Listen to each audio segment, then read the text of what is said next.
Joe made a whole lot of good points, and we just don't have enough time in the next couple of days to cover them all off. So we encourage you to go to places where you can find this information readily. And one of those places is the Vets Group. We've got something called the Corporate Marketing Program. And the Corporate Marketing Program, as you'll see, has been set up to support veterans who are really on their way, one way or the other, to getting more business or establishing a new business, but navigating the waters of business. And so we're going to, in a very short period of time that I have here today, we're going to walk through some of the things that we feel is very important if you're in business and you want to navigate these waters to get to your objective.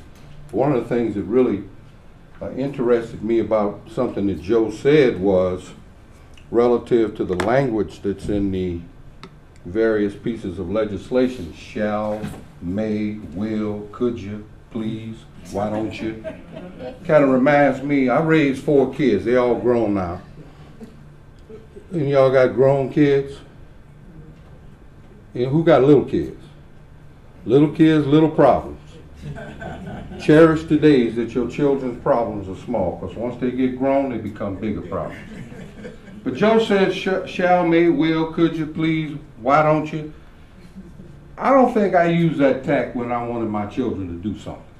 I didn't say, would you please, when you think of it, if you could kindly clean your room up? Because if you do that, and those of you who are parents, or those of you, and all of us with children, if your parents told you that, how clean would your room be? So what Joe's getting at is that, like in everything else, some people have to be motivated more so than others to get the job done. And all we're asking as veterans is that if you've got certain programs out there, such as SBA 8A, and there's language in legislation that says something will be done, we're just asking for the same thing. We're not trying to take anything away from any other group. We just want ours. That's all we want. So, having said that, let me just give you a little rundown real quick about the Vets Group. We're located, headquartered out in Washington, D.C. on 18th and M Street. And basically all these check marks up here are things that we are offering veterans who are in business, who want to start up businesses, and we're another resource advocacy group out among many. And we feel that we have a special niche service in the marketplace because we serve veterans, all veterans, who are attempting to get into the business arena. And it's very important, no matter what group you go to for help, that you go and get some help. And we're going to talk about that a little bit as we move forward. The first thing, though, is that there's a question that comes up if you're in business, or if you're attempting to go into business, and that is your business in the game? Now, I use these sports illustrations because most of America enjoys conversations surrounding sports to some extent. So forgive me if you're not a sports fan, but I think it illustrates something that I think we all pretty much should understand. Is your business in the game? And I think that that's a question, if you're a business person, that you're going to have to constantly ask yourself day in and day out, is, are you in the game? And we're going to cover it off in the next few minutes that I have up here. And we have an extensive offering, Is Your Business in the Game, a 2-day workshop that we do out of the Vets Group. We're going to offer that all over the country, and we'll tell you how to get involved in that as we move forward. But equally as important is the question, are you ready for the game?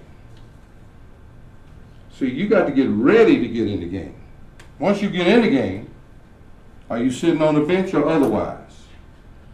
So we're going to cover those 2 points off. The only 2 points I'm going to cover today. Billy and Linda and the folks from the government and some of these other places are going to give you some real good technical information on things you got to do. Part of that is getting ready for the game. But I'm just going to be practical with you today because I'm in the game. And I'm going to tell you business owners today that the federal government is a good game to play. If you just go ask Lockheed Martin and General Dynamics and all the rest of them. They don't have any excuses for playing in the federal, drinking out of the federal trough, but they've done some things good. And my grandmother used to say, if you want to act like somebody that's doing something good, instead of those hoodlums you hang around with out there. But anyway, this is a little bit about me. I think it's important that a presenter tell the audience a little bit about himself to gain some credibility. So that's my life in what, 10 or 11 bullet points. Joe mentioned that I got hurt myself while I was in the service or something like that. He must not have read the newspapers that week. I'm not going to go into my heroism today. That's a whole workshop at another time. But I am a Vietnam veteran, service-connected, disabled veteran. And this is pretty much more or less who I am. And I think each and every one of you in the room has to answer the question as you go into business, who are you? Can you hear me okay? Yeah. Who are you really as an individual first, before you are a business owner second? Because that comes first, the kind of person you are.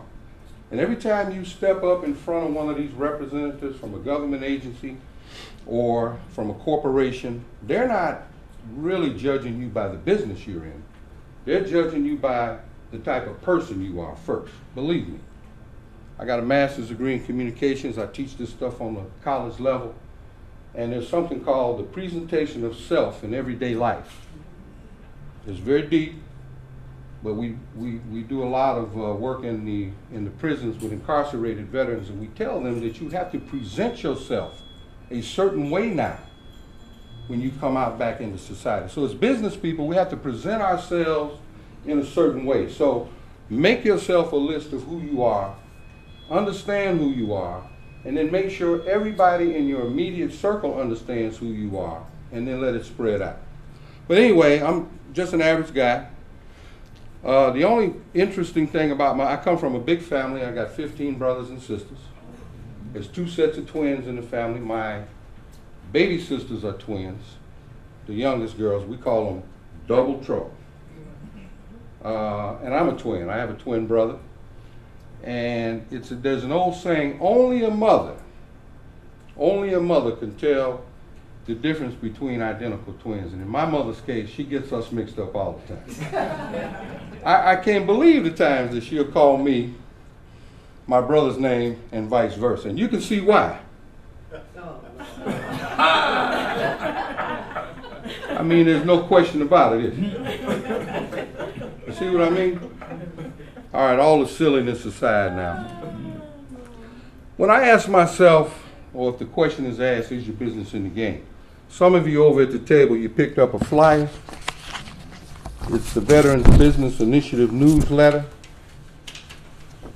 And if you take a look at the newsletter, it'll talk about the game that I'm in. You see my picture with the majority leader. He helped in many ways for us to position ourselves to do business with the federal government. That's the contract that we received from Homeland Security, a significant contract that since September it's already grown by 15 or 20%. I circled my other 2 representatives, my congressman who lives about 4 blocks from me, Shelley Berkeley, and John Ensign, who's in trouble today, but he and his office helped us extensively. And last but not least, Joe Wynn and the Vets Group. Getting involved with the Vets Group was something that helped me quite a bit in developing to the point where I think I'm in the game. Now, if you look to the right side of that, you'll see some of my clients, some of my customers. There's a few of them. And I'm blessed and fortunate to have today to tell you that I am in the game. At least I think I am. But just because I got these customers and I'm winning these contracts doesn't mean that I can take for granted what my position is in the game. And I want you all to remember that it's an ongoing question, is your business in the game? Now, this whole thing started with the concept of diversity. A lot of people don't understand this or don't realize it, but this whole federal procurement diversity, supplier diversity thing started back in the Nixon administration. In fact, some of us like to call Richard Nixon, other than Tricky Dick, we like to call him the father of supplier diversity. Whether he knew it or not, his administration created the climate within the federal procurement structure that federal agencies and their prime contractors, along working very closely with Congressman Perry Mitchell, set up the climate that we know today as all these other programs and things of that sort that we refer to as diversity. Yes, sir, Billy? Did you say Richard Nixon? I said Richard Nixon. Good. Folks remember that. I did say that. Some of y'all, like I said, call him Tricky Dick. Oh, yeah. He was a character. But one of the things he definitely did was created the climate that made it possible for us to operate today in this environment. But my point is that diversity has become over years some sort of buzzword that people use negatively. It's just something that has gotten into the minds of people that when you mention the word diversity, for some reason that means at the sake of somebody else is going to benefit.